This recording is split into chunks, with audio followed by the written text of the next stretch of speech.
నిజానికి మీకోసం నేను ఒక సవాలు తీసుకొచ్చాను.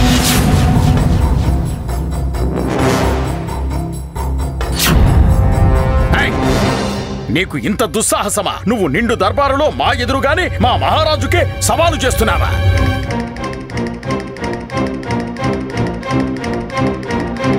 మన్నించండి గురువర్య, కానీ నేను విజయనగర దర్బారు గురించి చాలా గొప్పగా విన్నాను. నేనేం విన్నానంటే సవాలు ఎంత పెద్దదైనా సరే మహారాజు కృష్ణదేవరాయలు దాన్ని ఒక్క క్షణంలోనే అంగీకరిస్తారని. ఇక నా సవాలు ఉచితం కాదు గురువర్య. ఒకవేళ మహారాజు ఈ సవాలుని అంగీకరిస్తే అందుకు బదులుగా నేను మహారాజు చరణాల దగ్గర 1,00,000 బంగారు నాణేలు ఉంచుతాను.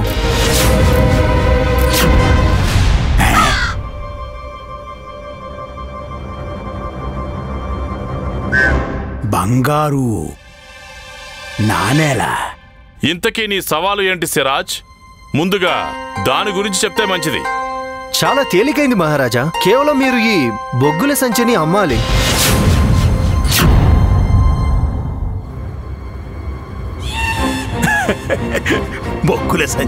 బొగ్గుల సంచి అమ్మాలా? అసలు ఇదేం సవాలు? అంటే అందరూ బొగ్గులను ఇంధన రూపంలో ఎలాగో ఉపయోగించుకుంటారు. దీన్ని విక్రయించడం అంటే చాలా తేలికవుతుంది కదా? అవును, తేలికే మహారాజా. అందుకే నా సవాల్ ఏంటంటే మీరు ఈ బొగ్గుల సంచిని విజయనగర సేట్ బాలచంద్రుడికి 10,000 బంగారు నాణేలకు అమ్మాల్సి ఉంటుంది. 10,000 బంగారు నాణేలకు అమ్మాల్సి ఉంటుందా? ఏమిటి? నన్ను మూర్ఖుణ్ణి చెయ్యొద్దు. పకోడీలు తూస్తున్నప్పుడు 2 కాంస్య నాణాల విలువైన నూనె నీ చేతులు కట్టుకుంది. అలాంటప్పుడు 10 నాణాలు ఎందుకు ఇవ్వాలి? నేను చాకల్ని. ఈ బాలచంద్రుడు రోజు నన్ను మూర్ఖుణ్ణి చేస్తున్నాడు. జనాలందరూ నాకు వస్త్రాలు ఉతకడానికి లెక్క పట్టిస్తారు, కానీ ఈ బాలచంద్ర సేట్ నాకు వస్త్రాలు తూకం వేసిస్తాడు. ఇక బట్టలు తిరిగి తీసుకొచ్చినప్పుడు బరువు తక్కువ ఉందని చెప్పి తర్వాత నాకు ధనం తక్కువ ఇస్తుంటాడు. మహారాజా, సవాలులో గెలిస్తే అందుకు బదులుగా నేను మీకు ఏమిస్తానో అది నేను మీకు చెప్పేశాను.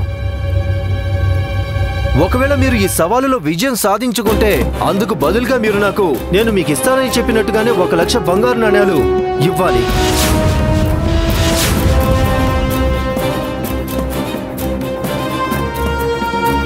మరి ఈ సవాల్ని అంగీకరిస్తున్నారా మహారాజా?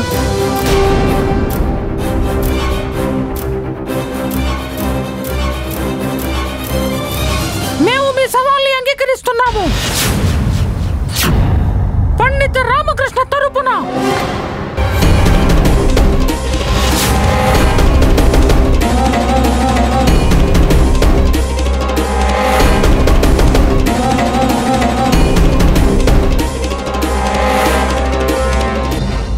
పండిత రామకృష్ణ మా అష్టదిగ్గజుడు, తెలివైనవాడు, ప్రసిద్ధుడు. మీ సవాలుని ఈయనే పూర్తి చేస్తాడు. సవాలులో ఇరుక్కోవాల్సింది కృష్ణదేవరాయలు. అయినా ఏం పర్వాలేదు, ఈ పండితుడు విఫలమైపోయి సవాలుని తన మహారాజు మీదకే వదిలేస్తాడు. మరి మహారాజా ఒకవేళ ఈ మహాశయుడు పూర్తి చేయలేకపోతే? నేను మళ్ళీ అడుగుతున్నాను మహారాజా, పండిత రామకృష్ణ దీన్ని పూర్తి చేయలేకపోతే ఈయన తన అష్టదిగ్గజ పదవిని త్యాగం చేస్తాడా?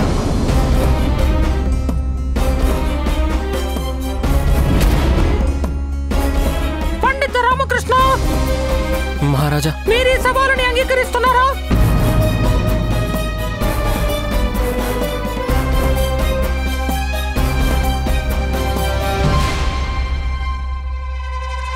అంగీకరిస్తున్నాను మహారాజా.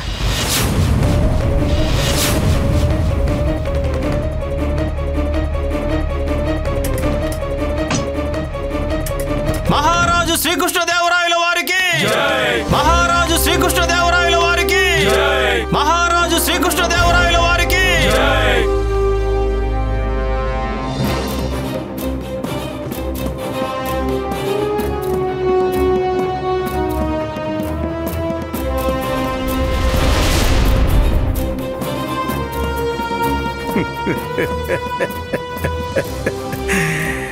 రామకృష్ణ పండితుడి మీద 2 వైపుల దాడి అంటే ఇదే.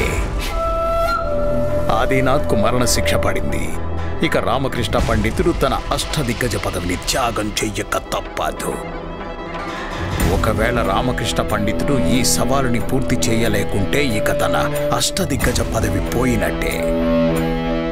కానీ ఇక నేను కేవలం చేయాల్సిందేంటంటే ఈ రామకృష్ణ పండితుడు సిరాజ్ విసిరిన సవాలులో ఏ రకంగానైనా సరే పూర్తి చెయ్యనివ్వకూడదు.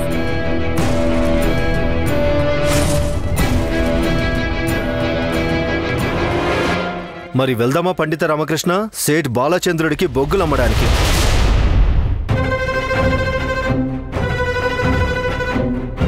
వెళ్దాం సిరాజ్ మహాశయ, తప్పకుండా వెళ్దాం. కానీ ఈరోజు కాదు, రేపు. ఈరోజు నాకు ఒక ముఖ్యమైన పని ఉంది. ఈ రోజైనా లేదా రేపైనా పండిత రామకృష్ణ, కానీ మీ ఓటమి మాత్రం ఖాయం.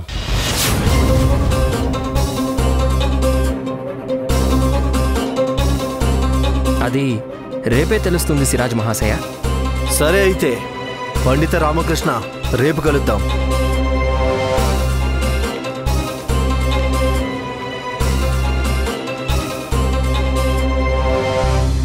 పండిత రామకృష్ణ,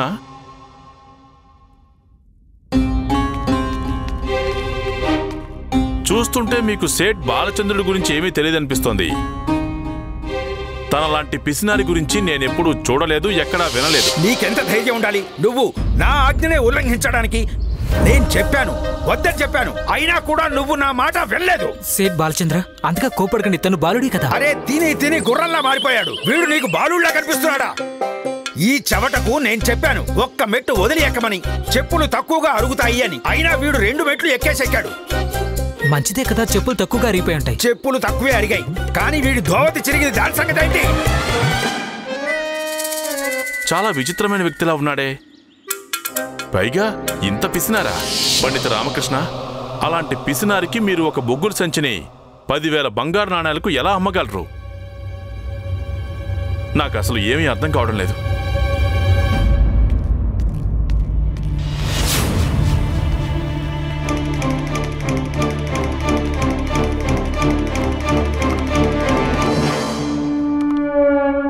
రామకృష్ణ పండితుడా, ప్రయత్నం చేసేవాడు ఎప్పుడూ కూడా ఏదో ఒక రోజు సఫలమవుతాడని. కానీ మీ విషయంలో మాత్రం అలా జరగడం అసాధ్యమనిపిస్తోంది. మీరే చూడండి. ఒకటి, మీరు మరణ శిక్ష పడిన ఆదినాథ్ భార్యకు జవాబు చెప్పాలి. తనకు మీరు నా ఎదురుగానే మీ అమ్మ మీద ఒట్టేసి మరీ మాటిచ్చారు. ఇప్పుడు మరో సమస్య వచ్చింది. నాకు మీ మీద సానుభూతి కలుగుతోంది రామకృష్ణ పండితుడా, కానీ నాకు చెయ్యాలని ఉన్నా ఏమీ చేయలేను.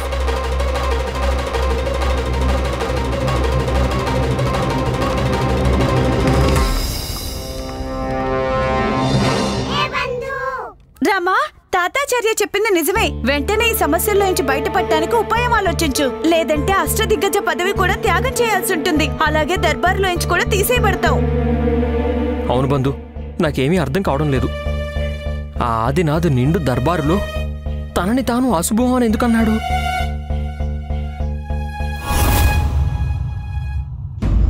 రాజదర్బార్కా? పండితులు గారు, నేను అసలు రాజదర్బార్కే వెళ్ళినప్పుడు ఇక నేను మహారాజు ముందు నా అపరాధాన్ని అంగీకరించడం ఎలా సాధ్యమవుతుంది? నేను రాణివాసంలో పని చేసుకుంటుంటే సైనికులు వచ్చి నన్ను బంధించారు. అప్పటి నుంచి కారాగారంలోనే ఉన్నాను నేను. అసలు ఏం మాట్లాడుతున్నావు ఆదినాథ్? నువ్వు స్పృహలోనే ఉన్నావా?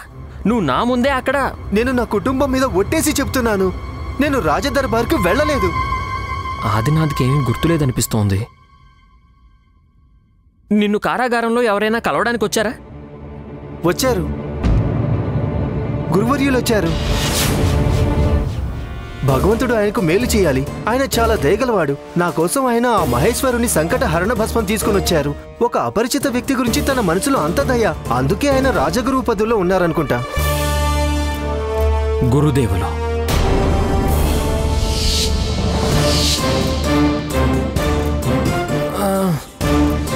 నేను ఇక్కడికి ఎలా వచ్చాను? నేను పరీక్ష ప్రదేశంలో ఉండాలిగా. పండితులు గారు, నన్ను రక్షించండి. నేను ఏమీ చేయలేదు, నేను నిర్దోషిని. నువ్వు అసలేం చింతించకాదినా. నేనేదో ఒకటి చేస్తాను.